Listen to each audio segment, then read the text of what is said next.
The Battle of the Appomattox Courthouse was fought on April 9, 1865, near the town of Appomattox, Virginia, and led to the Confederate General Robert Lee's surrender of his Army of Northern Virginia to Union General Ulysses S. Grant. The battle started with General Robert Lee heading west along the Appomattox River, eventually arriving in Appomattox County on April 8th. Grant, aware that Lee's army was out of options, had written to Lee on April 7th requesting the Confederate general's surrender, but Lee still hopes to access more supplies further west at Lynchburg and does not capitulate. On April 9th, approximately 9,000 Confederate troops under General John B. Gordon deployed in the fields west of the village before dawn and waited. General Bryant Grimes of North Carolina successfully launches an attack against Union cavalry under General Philip Sheridan.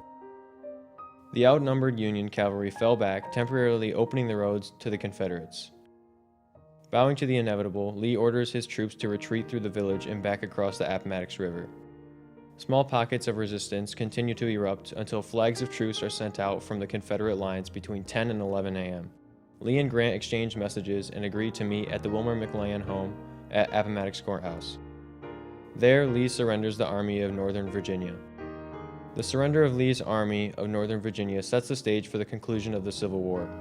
Through the lenient terms, Confederate troops are paroled and allowed to return to their homes while Union soldiers are ordered to refrain from overt celebration or taunting.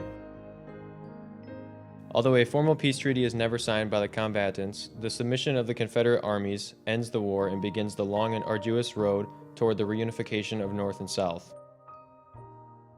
After the surrender of Lee's army, the Army of Tennessee remained in the field for over 2 weeks until Johnston finally surrendered the army, thus resulting in the end of the Civil War. As Veterans Day approaches, we thank all military veterans that have proudly served our nation.